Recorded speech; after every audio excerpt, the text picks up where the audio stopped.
A noite em que os marcianos invadiram o Equador. Na noite de 12 de fevereiro de 1949, os marcianos desembarcaram em Quito, capital do Equador.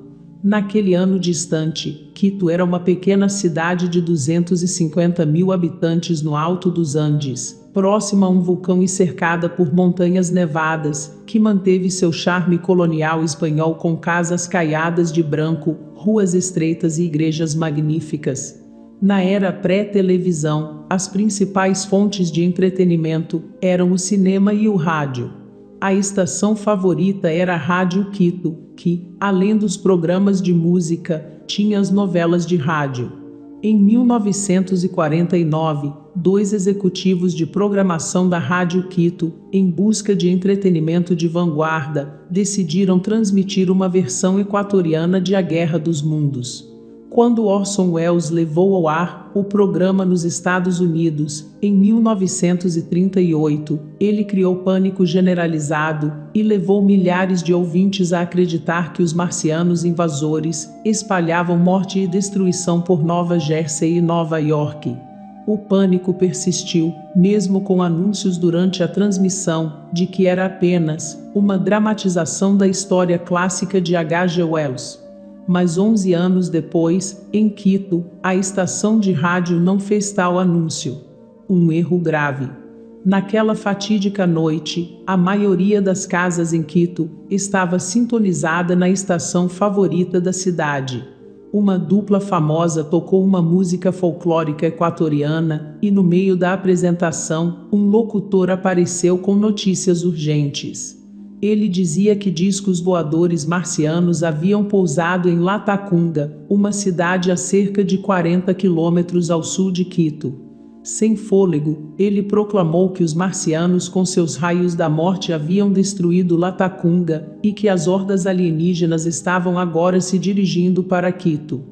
Um outro repórter fazia um relatório de Cotocolau, área perto do aeroporto de Quito, comunicando como os marcianos haviam destruído a base da Força Aérea do Equador. Esse relato terminou abruptamente, quando o repórter arfou por ar, enquanto uma nuvem de gás mortal o envolvia. Outro repórter, que afirmava estar no topo do prédio do Banco La Previsora, o mais alto de Quito, e descrevia os monstros que causavam destruição a caminho da cidade. Para aumentar ainda mais o realismo mágico do evento, atores que se apresentavam como funcionários do governo emitiam comunicados pedindo que mulheres e crianças evacuassem a cidade e que os homens permanecessem nela para ajudar a combater os invasores. O pânico tomou conta de Quito. A polícia e os bombeiros foram enviados para a área do aeroporto para confrontar os alienígenas. Cadetes da escola militar receberam ordens de assumir posições de batalha ao longo do perímetro. Homens, mulheres e crianças, ainda vestidos com roupas de noite, saíam às ruas. Alguns tentaram deixar a cidade, outros buscaram refúgio nas muitas igrejas que abriram suas portas. Convencidos de que era o fim do mundo, milhares de pessoas tentavam confessar seus pecados. Um padre, supostamente, instruiu um grupo de fiéis a confessar seus pecados em voz alta, para que ele pudesse lhes dar uma absolvição em massa, o que muitos teriam feito, confessando infidelidades e outras transgressões. Demorou um pouco, mas, eventualmente, os executivos de programação da Rádio Quito perceberam que sua reencenação de A Guerra dos Mundos, de Orson Welles, havia ido longe demais. Eles anunciaram então que era apenas uma dramatização, que tudo era ficção, que não haviam marcianos e que Quito estava segura. Nesse momento a comédia terminou e a tragédia começou. Em vez de acalmar as águas turbulentas, o anúncio provocou enorme indignação entre a população.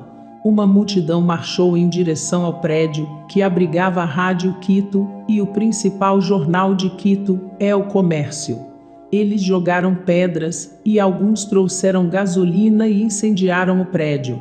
Para contextualizar o pânico e sua subsequente raiva, deve-se entender que apenas 8 anos antes, em 1941, as forças militares peruanas invadiram as províncias do sul do Equador em uma guerra por território disputado por ambos os países e, para resolver essa guerra, o Equador cedeu grande parte de suas florestas orientais ao Peru. Como consequência, o então presidente do Equador foi deposto e o país sofreu com revoltas políticas e golpes de Estado durante um período de 4 anos. Para aqueles que marcharam rumo à estação da Rádio Quito, o medo de uma invasão era muito real e eles sentiram que a farsa da rádio era um insulto cruel às suas famílias e sua dignidade. Furiosos, os manifestantes ignoraram as centenas de pessoas inocentes que trabalhavam nos escritórios do jornal e na estação de rádio. Só podemos imaginar seu terror enquanto tentavam escapar do fogo, pulando pelas janelas ou para os prédios vizinhos. Bombeiros e policiais tiveram sua chegada atrasada porque tiveram que retornar da área do aeroporto para onde haviam sido enviados para combater os marcianos. O fogo foi finalmente apagado, mas o edifício foi destruído. O número de vítimas varia, algumas histórias dizem 6, a revista Time contou 15 e outras publicações chegaram a 20 mortos. Em uma demonstração de solidariedade, o outro jornal de Quito, El Dia, ofereceu-se generosamente para compartilhar suas instalações com o El Comércio. Eventualmente, a Rádio Quito e o El Comércio foram reconstruídos em outra área da cidade e permanecem até hoje. Após a tragédia, houve histórias, talvez lendas urbanas, de vários divórcios, separações e ações judiciais, como consequência das informações obtidas através das confissões em massa. Os executivos do programa de rádio de Quito perderam o emprego e foram processados. Um deles se escondeu e fugiu para outro país. Quanto aos quitenhos, eles ganharam um novo apelido e, por algum tempo, foram zombados por outros equatorianos que os chamavam de Los Marcianos. Ouça, a seguir, um trecho da fatídica transmissão. Radio Quito, la voz de la capital.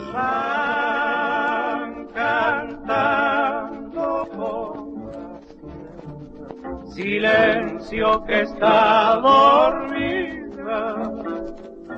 Radio Quito, la voz de la capital. Interrumpimos el programa de música nocturna para entregarles un cable urgente de noticias.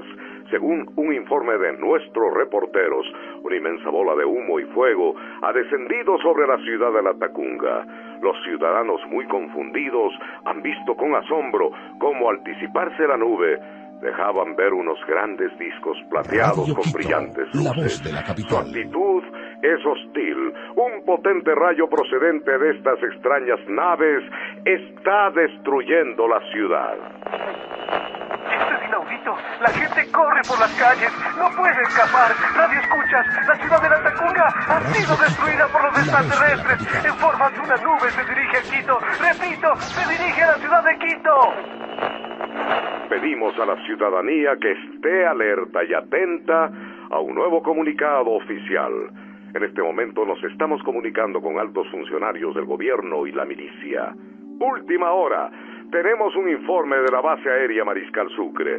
Los extraterrestres están ahora en Cotocollao. Un grupo armado del batallón Vencedores ha ido a su encuentro, pero lamentablemente es tan arrollador el ataque que los marcianos han destruido todo a su paso.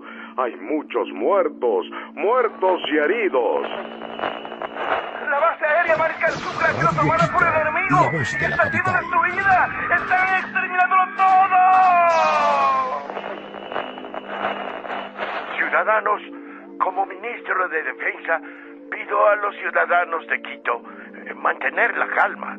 Estamos organizando la defensa y evacuación de la ciudad. Tenemos en este momento en nuestro estudio al señor alcalde de Quito. Gente de Quito, permítanos defender nuestra ciudad. Nuestras mujeres y niños deben salir fuera, a las alturas circundantes, para dejar a los hombres libres para la acción y el combate. Los marcianos están atacando Cotocollao. Los tanques del ejército han sido destruidos. Nada los detiene. Están avanzando a Quito. ¡Están avanzando!